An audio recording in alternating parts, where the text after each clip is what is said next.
Hey, what's up, guys? It's Ben from EFI University, and while I'm doing a little service here on the Rangerzilla after our event last weekend, I thought I would take some time and make a little video to help explain a little bit more about how the Emtron ECU does its torque model.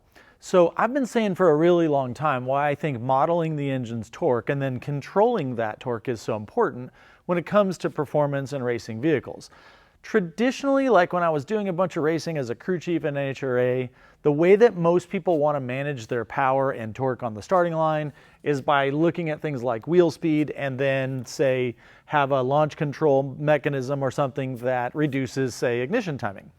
The problem with trying to do it that way is you always get a variable that you can't control. Now, if I'm racing in Gainesville, Florida, in really great air conditions, or in Bradenton or somewhere like that, and then I go to Indy in the middle of summer, or I go to Denver, or I go to somewhere with a completely different conditions, reducing timing doesn't do the same thing. If I take 6 degrees of timing out at the launch in Gainesville, it reduces the engine's power and torque by some amount, but that's a totally different amount when I go to some other racetrack. And so I've been saying for a long time, it'd be really nice if you could just say, I want to know how much power and torque I'm leaving the starting line with. What will that track physically hold in terms of power and torque? And then do that over and over again. Well, one of the things that I like about the Emtron Torque model is it's not like everybody else where they say, oh, we're doing torque management. It's not like that at all. This is much more like an OEM automotive strategy where we've gone in and actually modeled all of the frictional losses in the engine. So if I make a run on the dyno, the ECU uses things like the volumetric efficiency, the mass airflow, the brake-specific fuel consumption, the target lambda, the actual fuel flow. It does all these calculations just like we would do in our classes to predict the power and torque that the engine's making. And then you can set up strategies for how the ECU might limit that torque. For example, should I retard timing? Should I do an engine cut? Or could I just use the throttle body and control the airflow through the engine? So the power and the flexibility of the Emtron software allows us to go in and do these things. And so one of the things I want to show you is how you can use the rev limiter on the two-step, for example, to make your car leave better and be more consistent. So if you're just cutting spark, for example, and you're flooring it at the Christmas tree and the engine's going da, da, da, da, da, da, da, and then the light turns green, you let go of the button, and then all of a sudden it stops cutting, but you're already at wide open throttle, there's a huge shock to the vehicle. As opposed to if I just limited the speed that the engine could get to with my throttle, when the light turns green, my foot is already floored, but the ECU, once I let go of the trans brake button, then determines how much torque the engine needs and how far to open the throttle plate. Now, what that means is I would have the same torque on the starting line no matter where I race. If I'm in Florida, Indianapolis, up in the mountains or whatever, so it allows me to make the car much more consistent and tune the chassis to make it faster. So I'm going to show you a little video of us leaving the starting line at 4,500 RPMs in this truck. And then I'm also going to walk you through a couple things on the software to show you the difference between setting up your controls, say, in the shop versus at the track where you're at. So stick around, see what we can learn.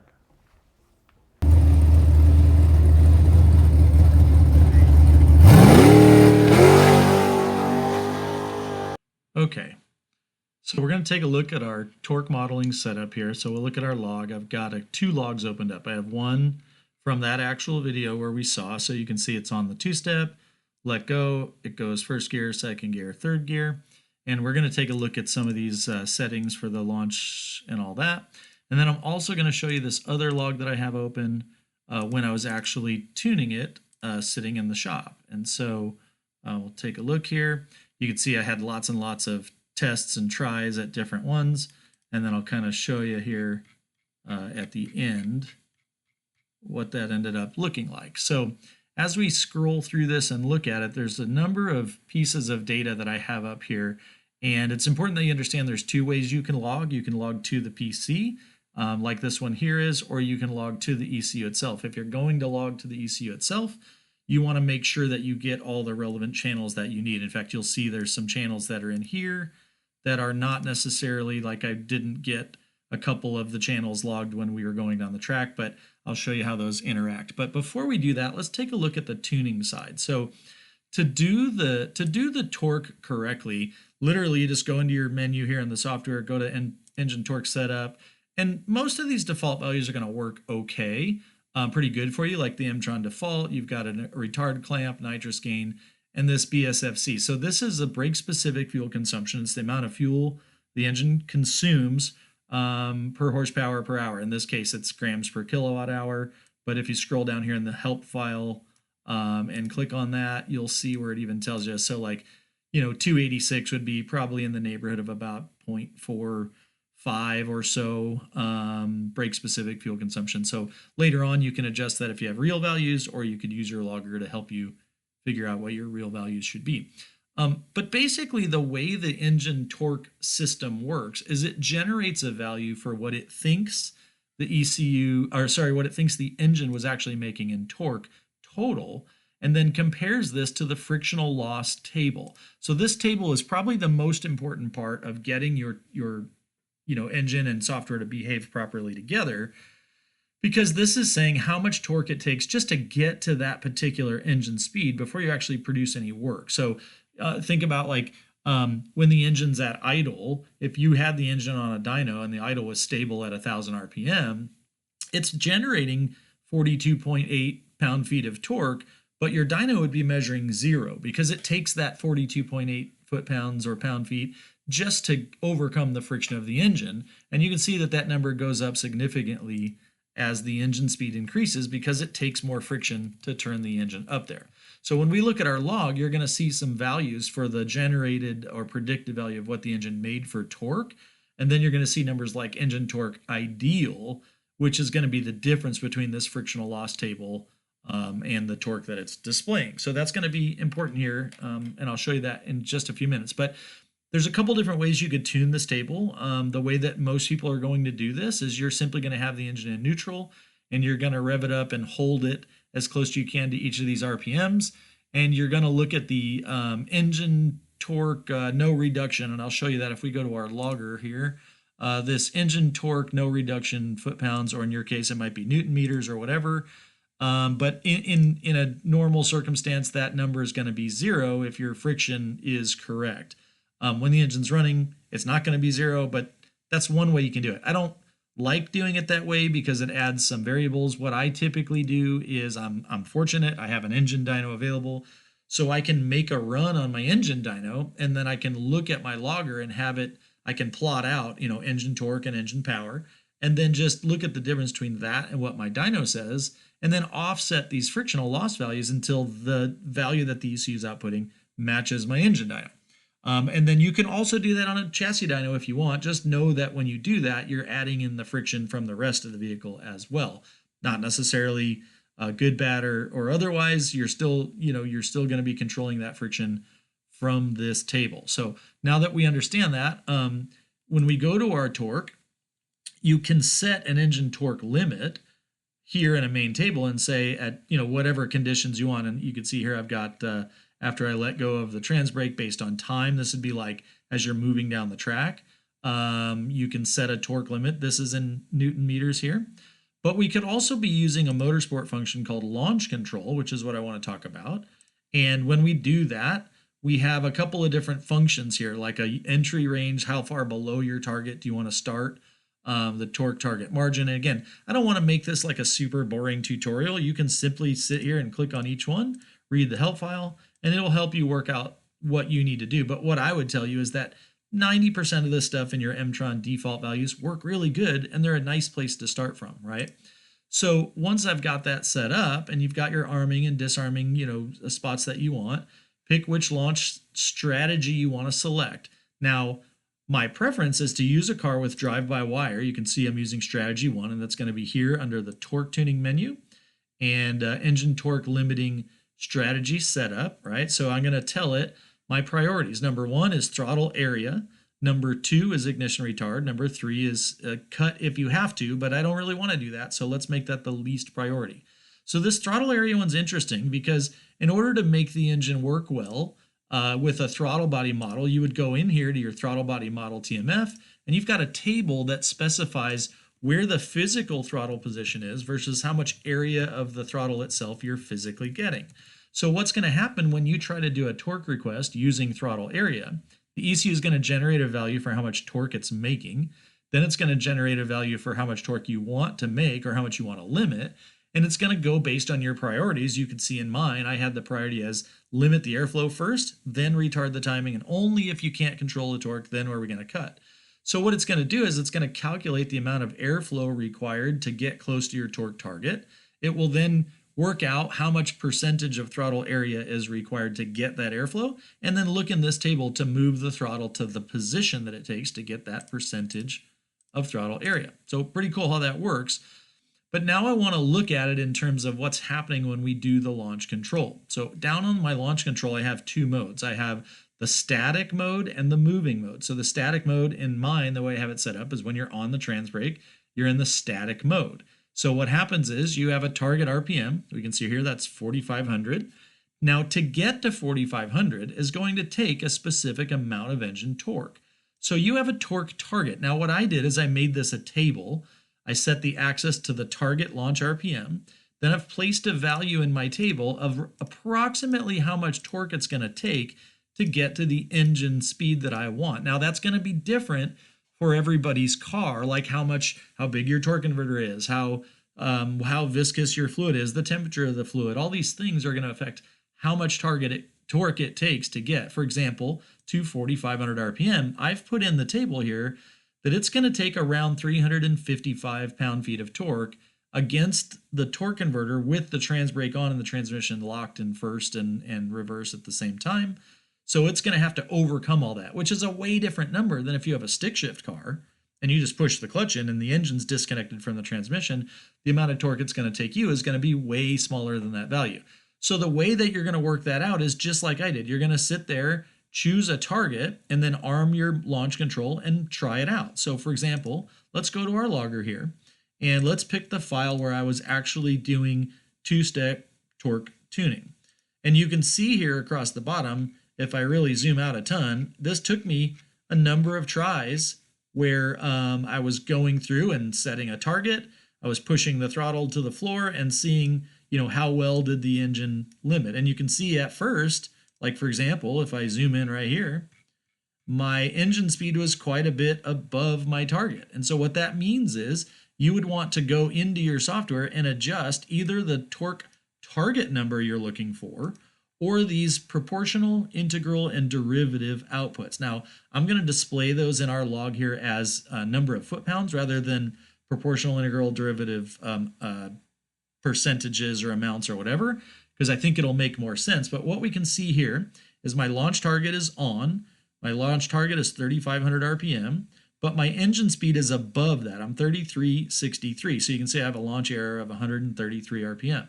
So I've said in my table that for 3,500 RPM, my launch target was 176.7 foot-pounds, but I'm currently supplying more than that. So my engine torque ideal number here, 284.9, is the result of this value here, this engine torque with no reduction, 223, plus the frictional loss that came out of my frictional loss table. So 223, 265 is basically what you get if you add those together, and that's this engine torque ideal.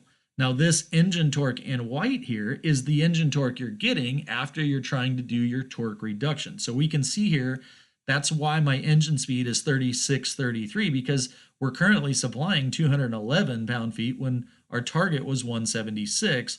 So what's going to happen is my proportional and integrals are going to start working over time to try to get that closer to my limit. And so you're going to go and make those PID values if I'm tuning in my motorsports function, launch control, and then I got this PID setup. You have the proportional, the integral, and the derivative gains here. The proportional is basically the larger your error is, the more it's going to try to attack the system.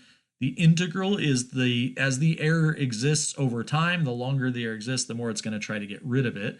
And then the derivative gain here is basically rate based. So the faster the error is occurring, the more it's going to attack it. But once the error settles down and it's not getting any worse or any better, then the derivative isn't really doing anything because it's rate based. So you can go in here and mess around with these and then look at what performance you got from your log.